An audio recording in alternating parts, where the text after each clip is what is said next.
New information tonight that Donald Trump got a dire warning about a major national security threat he'll face when he enters the Oval Office. A threat that comes from a young, impetuous dictator who executed his own uncle. U.S. intelligence officials tell CNN the White House is conveying that North Korea is a grave, near-term threat to America. The Wall Street Journal says the Obama team viewed North Korea as Trump's top national security priority and warned the Trump transition team about the threat. Once the president-elect got the detailed briefings on the state of North Korean nuclear and missile programs, I imagine it was new information and rather jarring. U.S. officials and weapons experts say Kim Jong-un's regime probably has the ability already to put nuclear weapons on medium-range missiles, which could hit Japan and South Korea. And they're improving their longer-range intercontinental ballistic missiles. One is called the KN-14. They've tested the ICBM engine. It may have new fuels that give it far greater energy and range. And with that range, the KN-14 can possibly reach Washington, D.C. Those missiles haven't yet been tested to be able to re-enter the atmosphere. But experts say the North Koreans could be able to fire those missiles at the U.S. during Trump's administration. There are also new concerns tonight about Kim's violent tendencies and how President Trump will deal with him personally. What should Donald Trump know about Kim Jong-un as an adversary? Kim Jong-un is a dangerous man. He has grown up around violence. He seems to even enjoy violence. He has brutally killed dozens of his generals, and he is a leader without legitimacy. He needs to prove to the Korean People's Army that he is a tough guy. On the campaign trail, Trump alternated between saying it's possible he could meet with Kim and saying he wanted to push him out of power. He's like a maniac, okay? And you got to give him credit. How many young guys, he was like 26 or 25 when his father died, take over these tough generals? Tonight, analysts have a serious question. Are these two leaders who will act rationally toward each other or impulsively? Kim takes any insult very personally. We've seen that threats of 9/11 style attacks after the movie The Interview was released, and perhaps Mr. Trump is very amenable to responding strongly to any kind of criticism.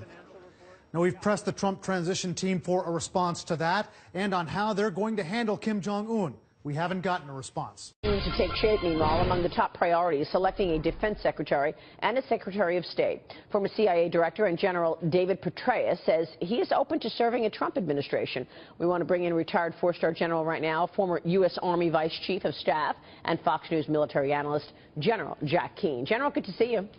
Yeah, good to see you. Happy Thanksgiving, Maria. And happy Thanksgiving to you. There are reports this morning that General Petraeus wants the Secretary of State job. What do you think about that? Well, I think that would be an excellent choice. You know, what you get in Dave Petraeus is what I call a warrior scholar. Here's a guy close to the top of his class at West Point. He's got a Ph.D. from Princeton in international relations, a Harvard fellow. He commanded 2 theaters of war, Maria, in Iraq and Afghanistan. No general officer has done that in the 20th century, 21st century, except for one, Douglas MacArthur, who also was a bit of a scholar himself. Wow. And as you noted in the intro, he also ran the Central Intelligence Agency, a complicated organization to be sure, and people of high talent there. And in doing all of those jobs I just described, he has been with heads of state, foreign ministers, defense ministers in many countries around the world. So he's not only traveled a lot, but he's dealt with the principal leaders in the world. I think he's got a pretty good grasp on what's happening out there. I'm sure. But what role is better, though, General? I mean, there is some talk about him being defense secretary and then others about secretary of state. So what do you think his skill set is best positioned for? Well, I think hands down Secretary of State, given the scale of his responsibilities and the unique positions that he has. From an experience factor, I don't think that anybody could compare to it. I mean, the president-elect will select who he wants and who he's most comfortable with, and those are also factors that enter in any of these decisions, certainly, not just the resume itself. Right. So we have to give that latitude, certainly, to the people who are making the selection. What? But when you're looking at experience here, I think he clearly excels at it. No, General Petraeus obviously has a phenomenal resume. Let me ask you about Donald Trump talking about his support of waterboarding, General. I mean, after meeting with another possible defense secretary pick, General James Mattis, his views may have changed, apparently. What do you make of these developments? Well, I think this is a natural course of events that take place, particularly in national security and foreign policy, Maria, where most of candidates who are seeking the office of presidency, with some exception, but most of them really do not have much of a background in it. And as they begin to deal with subject matter experts, people who have spent their entire professional lives devoted to the subject, they become better informed, educated, and their views just start to change because what happened? They got new information that they didn't have. I wasn't at the discussion with Jim Mattis and the president-elect, but I'm convinced Mattis gave him a perspective that he likely had not heard before. Wow. New information, therefore impacting what his view is and what his judgment is. It doesn't mean that he's made a decision. I don't think he's done that. He's going to probably get more information than that, but it certainly has opened his mind to a possibility of a change of viewpoint. Yeah, and that's what this process is about as well, right? Opening your mind, hearing all of this new information from various candidates. Yeah, and this process, listen, there's a steep education for a president dealing with national security and foreign policy. And as he gets his team around him, he'll be dealing with that every day, certainly as he does with domestic policy. But what's different is the world has a way of coming to the doorstep of 1600 Pennsylvania Avenue. It is unpredictable. It happens to every president. They have a domestic agenda. They're trying to get that accomplished. But the world keeps knocking on that door with challenges and problems. Yeah. By the way, I like the idea that at least the world is also coming to 1600 Pennsylvania Avenue in terms of advice. I mean, that's another thing that Donald Trump needs at this point. Let me move on, General, to North Korea. Its leader, Kim Jong-un, sending a 9-page letter directed to President-elect Trump, demanding that hostile nuclear threats stop. General Keane, how should the Trump administration approach North Korea at this point? Yeah, here's our friend in North Korea. I think what he's trying to do, Maria, is establish his bona fides here with the new president-elect. You know, I suspect strongly one of the things that's happening here, particularly with our adversaries, and they look at this new president that's about to take power, what they see, let's put the campaign aside for a second, what they see, strong leader, decisive, used to making lots of decisions, a man of conviction. That is something, if you're an adversary of the United States and you're morally corrupt and you're a thug, which the Iranians are, which the Russians are, and certainly the North Koreans are, that has some impact on you because you don't know what you're going to be dealing with. In Barack Obama, they've been dealing with what we have come to conclude, and they certainly believe it, is a relatively weak American president on the world scene. I suspect they believe they're going to have a strong American president on the world scene, and that's what this bluster and bombastic nonsense coming out of Kim Jong-un is all about, trying to establish and set the stage for himself a little bit. But everybody's going to see through what his rhetoric. So do we ignore it, General? Is that what you would propose to Trump? No, I don't. You cannot ignore North Korea. He has nuclear weapons. We permitted that to happen during the Clinton administration. It's pretty outrageous, what took place there. But no, you cannot ignore him, and particularly when you're dealing with a closed society like that. But he sends this letter. I mean, what do you do with this letter? Read it, throw it away. Okay, so that's what I'm saying. You ignore the letter. Well, you know who he is. I mean, he's going to get very detailed briefings from the Central Intelligence Agency on the profile of Kim Jong-un and who he is and what he's trying to accomplish.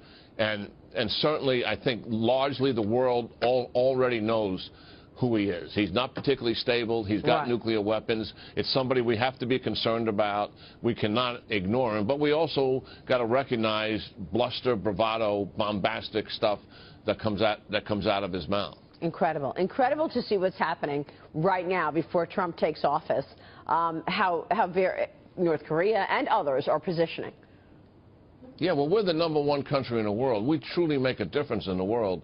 We have always helped the world in terms of stability and security, and as a result of that, the world has become more prosperous. So adversaries look to the United States, to be sure, and certainly all of our allies. And there's a huge focus. There is not a social function or a political gathering going on around the world in the last few days where Donald Trump isn't being discussed. Yeah. General, good to see you. Thanks so much. We appreciate your insight, as always. General I was with some joining people us there. who live overseas yesterday, and they're very concerned about what's happening in the Middle East. But yesterday we get here on the Middle East in a moment, but first, yesterday we heard the Director of National Intelligence, James Clapper, at Congress saying that North Korea's nuclear effort is the top threat to the United States. What would you do to deal with that reclusive country? I would get China to make that guy disappear in one form or another very quickly. And let me tell you, people say, how do you make him disappear and assassinate him? Let me just tell you, no, well, you know, I've heard of worse things, frankly. I mean, this guy's a bad dude, and don't underestimate him. Any young guy can take over from his father with all those generals and everybody else that probably want the position. This is not somebody to be underestimated. But why China has control. I'll tell you why. Because China has control, absolute control of North Korea. They don't say it, but they do. And they should make that problem disappear. China is sucking us dry. They're taking our money. They're taking our jobs. They're doing so much. We have rebuilt China with what they've taken out. We have power over China. China should do that. Now, we Iran, can force the Chinese to take care of North Korea? I would force the Chinese to do it economically. Economically, Charlie. They're sucking the money out of us. We have a trade deficit this year with China, $500 billion. They're taking money out of our country. They're taking our jobs. They hold all our debt, too. Well, you know what? I mean, we owe them. Think of it. They take our money, they take our jobs, they take our base, and guess what we owe? We owe them $1.7 trillion, okay? But we have a lot of power over China. Don't underestimate it. So you were saying to Nora's question, you would leave it up to the Chinese? No, I wouldn't leave it up to them. I'd say, you got to do it. You got to do it. And if they said no, you would do what? I'd be very tough with them on trade. If they said no, what would you do? I would very strongly stop them from ripping. I'm going to stop them anyway to a certain extent, but maybe I'd do it a little bit more forcefully. Yes. One other thing. We make that horrible deal with Iran. The closest partner of North Korea is Iran.